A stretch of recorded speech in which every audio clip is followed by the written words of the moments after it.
The homelessness problem in America keeps getting worse. With the fentanyl crisis, the tent cities, and rampant crime, over 650,000 Americans now live on the streets. And it's not much better when you go one rung up the economic ladder. The majority of working Americans are stuck in meaningless jobs, slaving away in office cubicles just for the thinnest of safety nets. Or they're part of the new gig economy, where one injury a bad month can drop you into a pit of destitution. With rents skyrocketing, corporate greed at an all-time high, and the homeless population exploding, America is reaching a breaking point. Will the death of the 9-to-5 work week change anything, or is the gig economy going to be even worse for people? Well, let's unmask who's profiting from the crisis and how they exploit the suffering of others. You see, in America, the middle class is dying, and it has been for some time now. Over the past few decades, millions of people have been cut off from ever being able to buy a house. For most, the means to move up in society are locked behind tuition fees, and even an education no longer guarantees a high-paying job. Meanwhile, massive rents have kept anyone who isn't filthy rich from being able to afford a deposit. Wages stagnate while house prices have kept on rising. This process has accelerated recently. A 2023 survey found that 78% of Americans live paycheck to paycheck, 6% more than last year. Soon, there won't be any middle-class people left.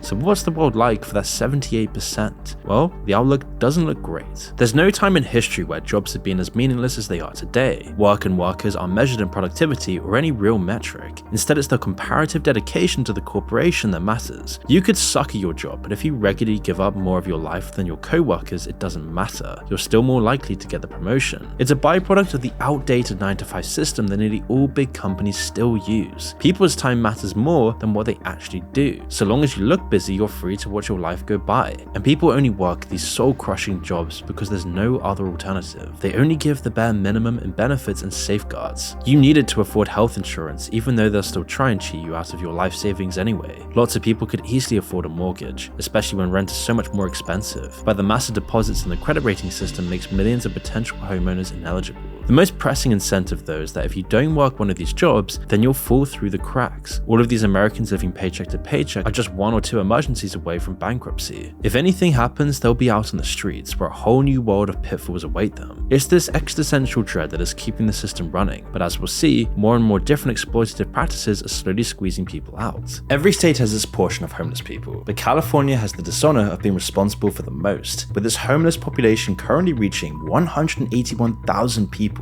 That's nearly 30% of the entire homeless population in America. Homelessness in California has been a big ongoing problem. The complex and growing problem of homelessness has now become a political football. But California is really in, I think, really terrible shape. The problems with homelessness, the problems with poverty, the problems with the schools. So how did a state with one of the highest average incomes become the one with the biggest homelessness issue? And why is it only seemingly getting worse? You see, when people think of California, they think of sunny days, pleasant temperatures, a plethora of good jobs, culture, beaches, and open space. Big single-family homes with lawns and maybe a pool. It's an image that's long been thought of as the Californian dream. It's the perfect place in America that people from abroad see. But unfortunately, much of this dream is an illusion. Now, the state does undoubtedly have one of the biggest economies in the world. All the money is here, and all the job opportunities. But with this means the cost of living is also insanely high. So if you lose your job, you're definitely not going to be able to afford your rent. Even working class families with multiple streams of income are dangerously close to losing their homes. All it would take is one poorly timed disaster and they'd all be out in the street. Unfortunately, this has been the case for quite a few families, specifically those who get into medical debt after a birth or an expensive surgery that their insurance wouldn't cover. Once people end up on the street, it's very tough to get off of it. Many of those who end up on the streets are pretty traumatized and suffering from mental illnesses, which are only worsened by their living conditions and stress. Many can't even cope with homelessness, often turning to drugs or alcohol to escape these bleak realities. Unfortunately, this usually leads to fatal overdoses. 80% of the deaths to date in 2023, overdose deaths are now caused by fentanyl. Last year alone, there were 806 drug overdose deaths just reported in San Francisco alone, and it's been estimated that almost all of them were fentanyl related. Unfortunately for homeless Californians, it's even more difficult to find shelter. The state has very little in regard to shelter and services for the homeless, but that's not for the lack of trying. In 2023, San Francisco shelters have capacity for 3,240 people. That didn't even cover half of those who were living on the streets.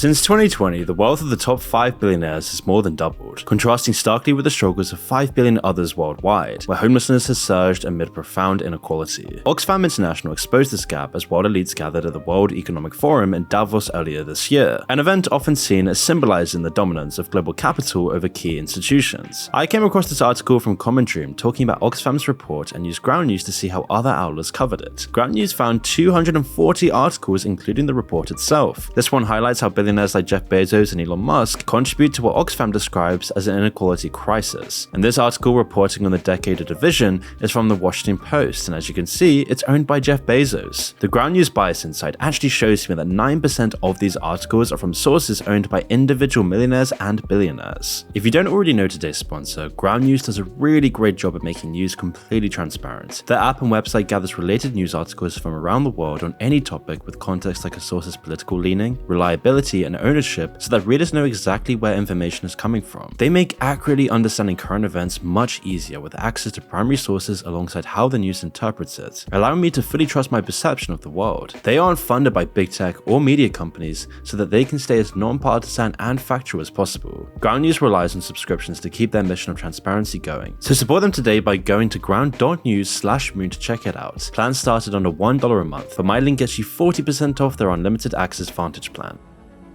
It's a harsh truth that many of the homeless population aren't ready to reintegrate into society properly. Substance addictions, whether it's alcohol or fentanyl, keep them from getting any real help. It's part of the reason why so many homeless people come to San Francisco or other large cities with similar problems. With so many people on the streets, open-air drug markets begin to form. So culturally, San Francisco has been very tolerant of drug use since the 19th century. It had opium dens that it was the last to shut down of anybody in the 19th century. Occupy brought a lot of tents into the homeless community. Interesting. In 2011, I mean, I remember around in Oakland where I was working at the time, there were all these Occupy tents at the down in front of the city center. And the same thing in San Francisco. And then after Occupy ended, the activists, the anarchist activists, just gave the tents to the homeless. And, you know, it seems like a nice thing to do, right? Like, here, you have a tent to stay in. It seems like the compassionate thing to do, but then it basically just grew out of control. And so San Francisco, like lots of other cities, has given up on trying to completely solve the problem. Instead, now they just contain it, with certain parts of the city getting informally designated as the ghetto, where all the homeless people are allowed to exist. You can walk just 2 blocks in some parts of the city, and you see both towering skyscrapers as well as abject poverty. In these ghetto areas, drug dealing is ignored by authorities, and the neighborhood becomes a 24/7 drug market. Any homeless people trying to leave and sleep elsewhere in the city get moved straight back into the ghetto. It's all about containing the problem rather than actually solving it. In this environment, stronger and stronger fentanyl keeps people hooked far more effectively than heroin ever did. It also kills them far more quickly. But the city and the gangs don't care. Harder drugs and more homeless people to become victims are what's driving the increased fatalities. Some organizations like Urban Alchemy have attempted to rectify the situation by creating tent villages inspired by the communities that began popping up around San Francisco.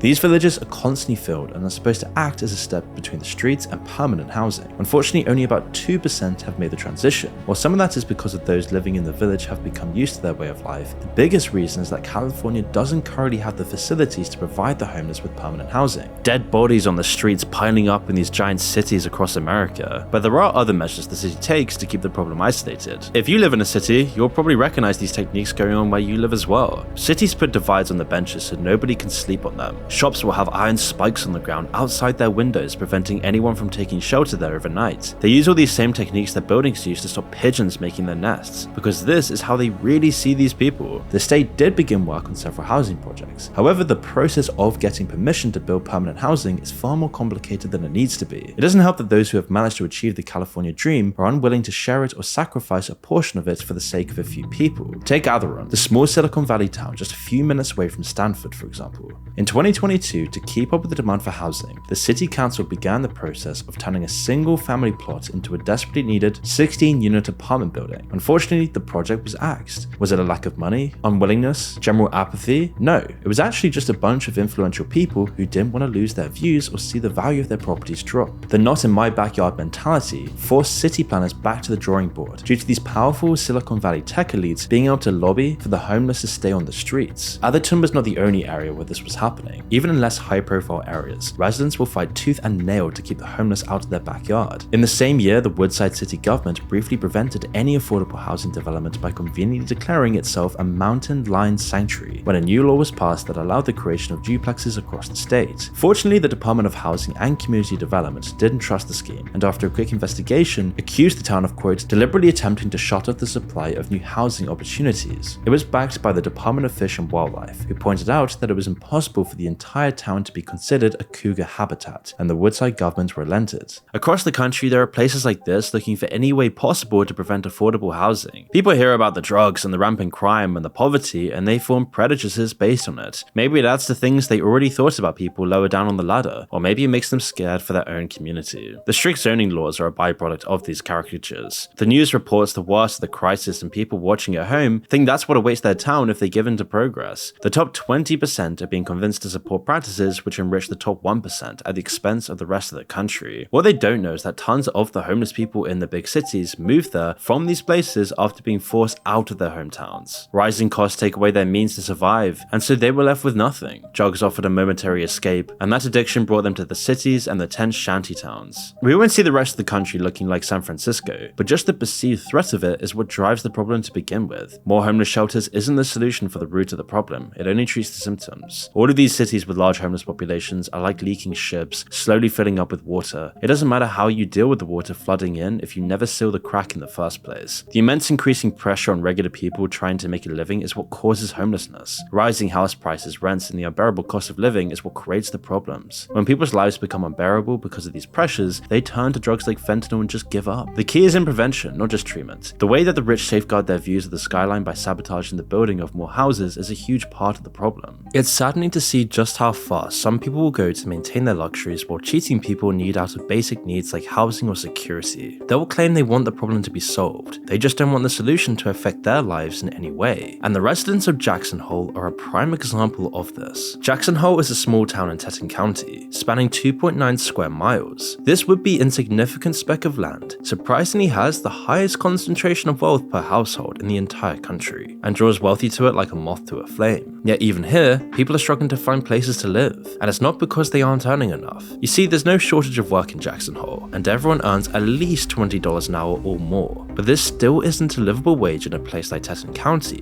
People in the working class can't afford rent, and if their employees don't provide housing, they're forced to live in one of the few shelters in town. Well, you can't stay in the employee housing if you don't work the hours we tell you to work. And they basically made me homeless. And whilst this might work for singles, there are no spaces for unhoused families, meaning they either have to pay a ridiculous amount of rent or live on the street. Recognizing this was an issue, the Jackson Town Council began development for a 48-unit housing project that would be placed near the town's rodeo and fairgrounds. However, the residents of Jackson Hole were not pleased. They immediately began protesting the project, with many claiming that the area designated for the project was part of a piece of their heritage. One resident claimed that the housing problem would never be fixed and that this housing isn't what the town needs. So the town of Jackson is trying to move the rodeo and fairgrounds out of the heart of Jackson, and we cannot let that happen, and we need your help. Despite these protests, development on the project has begun, and some are worried that once the project is complete, the building will be converted into luxury apartments, but they've been assured this won't happen. This not in my backyard mentality doesn't affect everyone. There are definitely people who care about the homelessness crisis and do everything they can to help.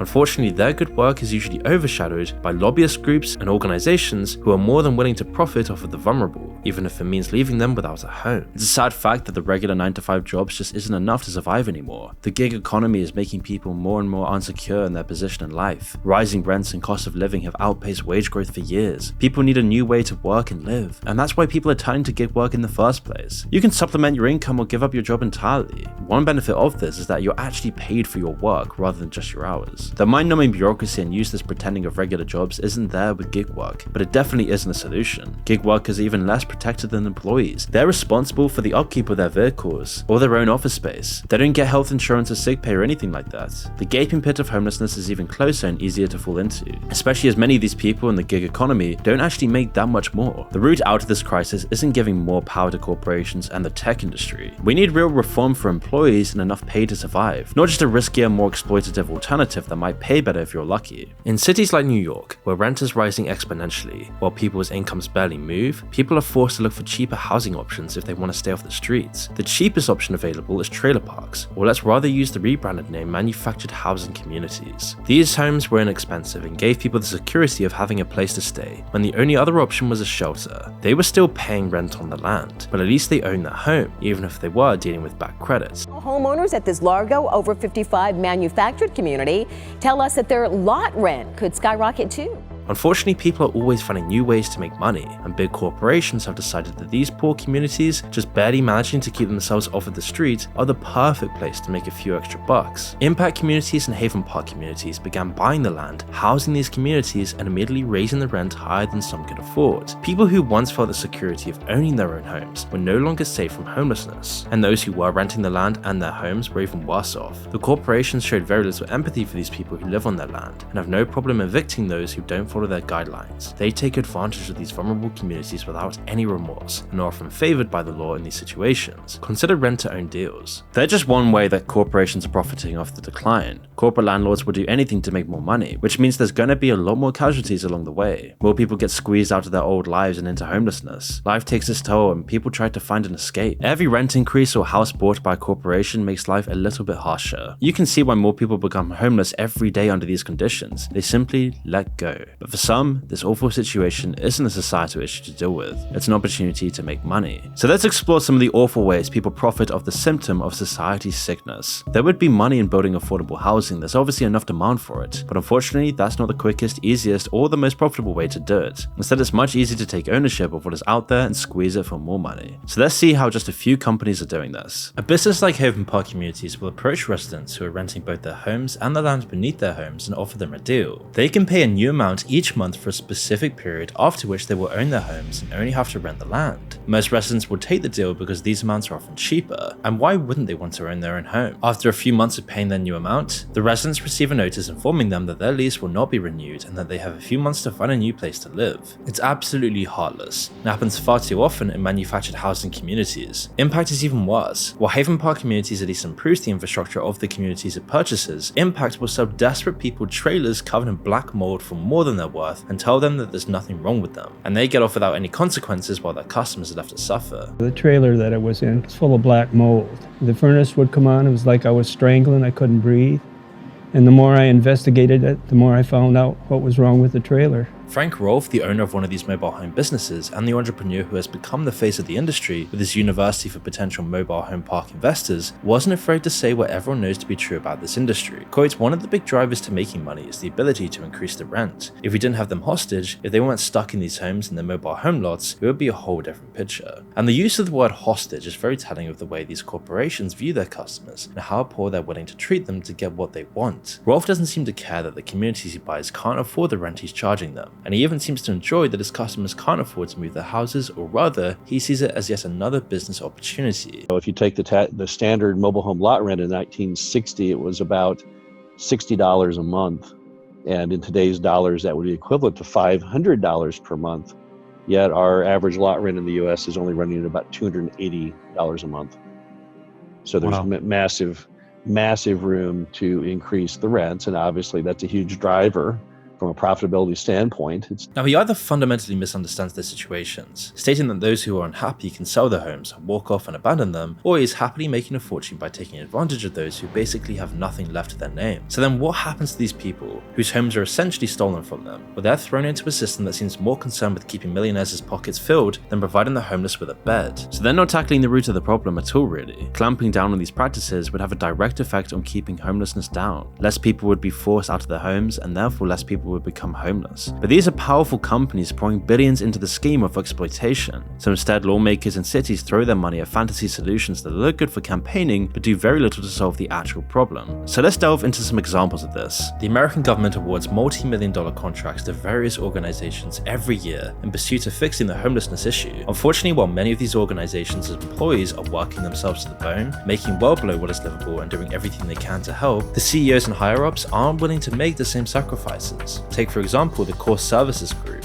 Since Jack Brown began running the nonprofit in 2017, it has become one of the highest paid shelter operators in New York City, with the government having invested $352 million into its operations. And the fact that Brown was involved in an early 2000s Albany bribery scandal and accused of fraud by a former employee at Correctional Services did very little to deter New York City officials from giving him taxpayers' money. Under Brown's leadership, CORE seems to be doing exactly what it has been contracted to, and providing the homeless with valuable services. However, people became suspicious of Brown's business ventures. During this time with the organization, he started a security guard company, a maintenance company, a catering company, and 2 rental companies. Brown hired all of them to assist CORE in their endeavors. But where on earth was he finding the revenue to run all of these businesses? Well, following an audit and investigation, it soon came to light that helping the homeless wasn't nearly as high up on Jack Brown's agenda as filling his own pockets. What a surprise. Not only was he earning $1 million a year through his bonus from the government, and from what the nonprofit was paying his various companies, but he had hired members of his family, all of whom were earning high 6-figure salaries, and was granting his employees perks such as cars and gym memberships, which he reportedly spent over $460,000 on. And the worst part of all of this is that besides the nepotism and the fact that he was taking money from those who desperately needed it, his companies weren't even doing their jobs properly. The catering company provided shelter residents with rotten food, while the maintenance company allowed them to live with rats and mold. Even Brown's security company was useless. Guards would often sleep on the job or turn a blind eye where residents would do drugs or fights broke out. One of the residents who stayed at the largest CORE shelter for over a year before eventually leaving in September of 2021, probably because living on the streets was actually safer, said that a lot of money was going into the shelter, but it wasn't going to the homeless. Because of the scandals that arose, the New York state government eventually cut ties with CORE. However, the organization still had the gall to claim the city owed it $37 million, and that the mayor was using it as a scapegoat. CORE's PR firm, Marathon Strategies, was trying to claim that Brown was paying himself a perfectly reasonable salary as it lined up with what CEOs with similarly sized businesses were earning. But given the state of the shelters under CORE, that wasn't going to fly. They all agree and say they're not rushing into shelters like this. Dirty toilets, broken tiles, garbage-strewn facilities documented at the New Dawn Homeless Shelter in Harlem. A hard sell for outreach workers trying to convince them to enter city shelters. And unfortunately, CORE Services isn't the only organization willing to take advantage of homeless people. Help USA, another nonprofit founded by former Governor Andrew Cuomo, overseen by his sister Maria Cuomo, was tasked with providing services and low-income housing to the homeless, and yet it's doing the bare minimum. You see, this organization runs the Clark Thomas Mental Health Shelter, a 233-bed shelter for men based in New York. Residents are plagued by heat outages, sewage, and water main breaks because of rotten pipes, black mold, rotten food, prison-style beds, and issues with electrical wiring. The building the shelter is using was actually deemed a safety hazard in 2017, yet Help USA continues to use it. And the worst part was that when residents of the shelter spoke up about the harsh conditions in 2021, the staff punished them by taking away fans because they used too much energy, confiscating cell phone charges for sharing photos of the living conditions, and actually sending residents to isolation for no reason. These accusations were denied by the city's Department of Homeless Services and the Department of Social Services, and the nonprofit stood by the safety of the shelter. Still, these declarations were difficult to believe when the residents continued to call for an investigation of the facility. We get treated better. They get treated better than us. That's not fair. They treat you wrong like you're lower than nothing. While it would be easy to blame the growing homelessness crisis on greedy CEOs who are willing to cut whatever corners necessary to make a quick buck, most of the time the issue is actually a lot more complicated, as some of the problems are caused by an unfortunate combination of poor management, bad incentives, and a lack of communication and collaboration between different organizations. The Los Angeles Homeless Services Authority distributes over $800 million between different nonprofits. It receives government funds, grants various organizations the money they need for different projects, and then determines the best course of action based on the success of those projects. Unfortunately, the way they run things is completely flawed. The LAHSA works with many organizations and has to keep track of each one with a system that makes it very difficult for the organizations to actually do anything. Every nonprofit the authority partners with is contracted for a specific role and set of responsibilities, which causes quite a few problems, as each nonprofit wants to protect its role and ensure that people working for it keep their jobs, meaning there's often disagreements over responsibilities with other nonprofits, and the lack of direct communication between the nonprofits doesn't really help.